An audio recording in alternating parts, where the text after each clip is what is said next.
This video is for A2 AQA Business Studies, looking at Unit 10, and it's on the topic of organisational culture.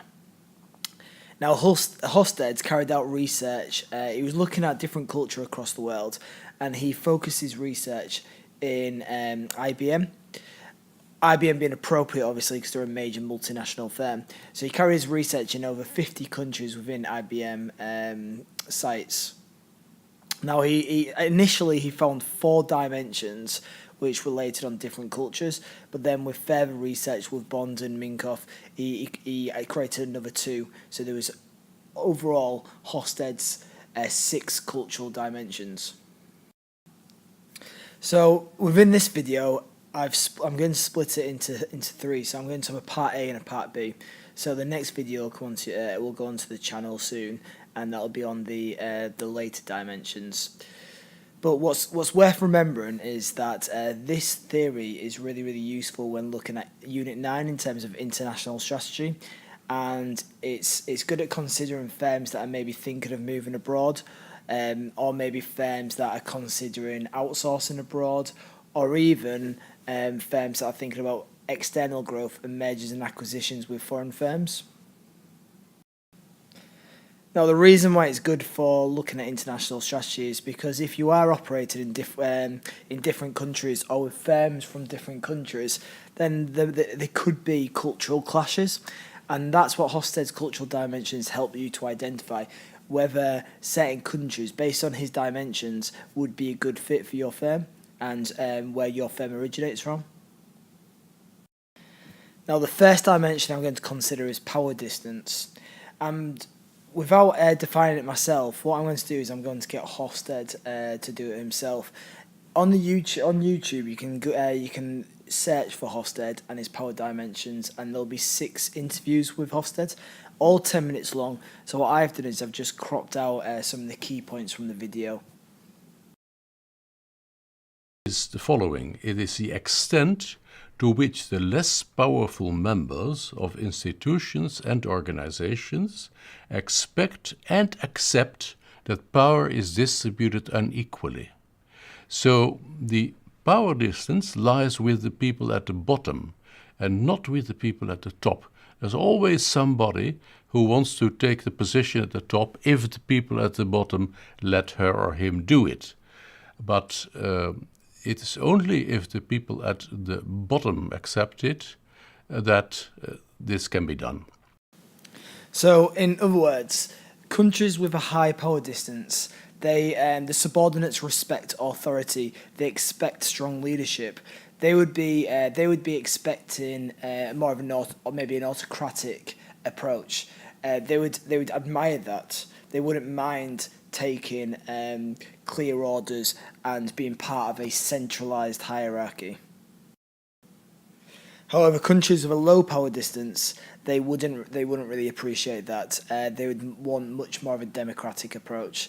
They'd want to be empowered. They would want possibly more of a flat hierarchy and a decentralised hierarchy, and they wouldn't.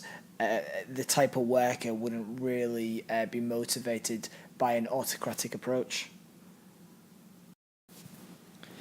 So if we consider the UK as a power distance, they have a score of 35. So you could argue that's quite low on the grid, and therefore they wouldn't expect that centralised, or some of the firms, according to Hofstede, or some of the workers that worked for IBM would not expect a centralised organisation or an autocratic approach. They'd want much more empowerment for staff. So therefore, if they were looking at, for example, opening up in, I don't know, let's say a Middle Eastern country such as Saudi Arabia with a power distance of 95, there could be cultural clashes there because the hierarchy might not, the workers in Saudi Arabia might not be used to that much freedom and that little control. And the same goes, for example, Russia or Nigeria, Mexico, for example, all with very high scores. So the next dimension that we're going to consider is individualism. And I find that in collectivist societies, people identify with we. They have a we identity. And in the individualist society, obviously, an I identity. In the collectivist society, they are, with a difficult word, So just to add a little bit more to that. Competition in collectivist society is not between individuals, but between groups, between tribes. You could say they're often tribal societies. And in the individualist society, the competition is between individuals. When it comes to carrying out a task together, in the collectivist society, the relationship comes first, the task comes second. In the individualist society, the task comes first and the relationship may come afterwards. So therefore we can see that within this type of society, with a high level of individualism, then the individual is I suppose looking out more for themselves, and they've got more of a focus on their individual I suppose recognition and progress. They will work hard, but they will expect a reward in return of that hard work. They'll be probably better suited to individual tasks rather than teamwork. But with a low individualism score or with a collectivism score, you may find that they do work well with teamwork. If they carry out a task, they don't do it on behalf of their own performance. They do it on behalf of the team. There's because of that, there isn't much need for individual recognition or individual praise for hitting targets. It's more to do with getting teamwork. If we were to relate this to a motivational theorist, you could look at like maybe in terms of Herzberg, where if you think about the lower scale of individualism, they would be they would care more about the hygiene factors. Sorry, I mean the motivators, not the hygiene factors. They would care more about the motivational factors. They would care more about empowerment. They would care more about teamwork. But in a higher individualism, they would probably care more about the hygiene factors. Sorry. If we were to think about Maslow, in terms of the higher level of individualism, they probably wouldn't have the same need for maybe the level of the level of social needs. Whilst in the lower score, they'd need that good relationship with the workforce. So again, if you were to look at the scores and you look at the UK, UK's got high levels of individualism. So again, as a society or within the IBM that Hofsted considered, many workers were focused on their own merit, their individual merits, rather than the team. So again, if you look at other scores, you can see that differs to the likes of, for example, Pakistan, the likes of South Korea, and so on. Now, in terms of these scores, you could argue what do they actually mean? Would we need to know them in the exam?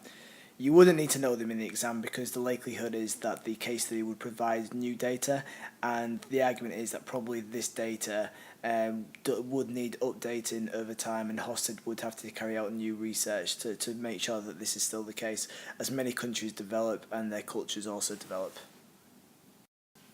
So the final one for this video is going to be masculinity. In between. In feminine societies, people try to balance family and work. In masculine societies, work clearly prevails over the family, and work is an acceptable excuse to neglect the family. In masculine societies, people disdain the weak. In feminine societies, they have sympathy for the weak. In masculine societies, girls cry, but boys should not cry. Boys fight, but girls should not fight. In feminine societies, both boys and girls may cry, but neither should fight. So, in terms of this dimension, it's not to say that that it should be a male-dominated workplace, but what it's to say is that the characteristics of a man is more appropriate within a masculine society. So, therefore, you'd probably expect in a masculine society to have more males in higher senior positions because perhaps they portray the characteristics. That's not to say if a female portrayed the similar characteristics, they would also be in the position, that senior position as well. It's more to do with not necessarily gender, but it's to do with the characteristics that's perhaps associated with that gender. How right or wrong you agree with this, obviously it's got its flaws. It sounds like in a masculine society, again, it's more cutthroat, it's much more ambitious, and it's less developmental. You literally you have to kind of work as hard as possible, and only the strong will survive. It reminds me a little bit of Amazon's organisational culture at the moment, where Amazon have been criticised for being too aggressive with their culture and really forcing innovation from its employees. And if the employees are not tough enough to cope with the demands from Amazon, then they've been forced out of the company.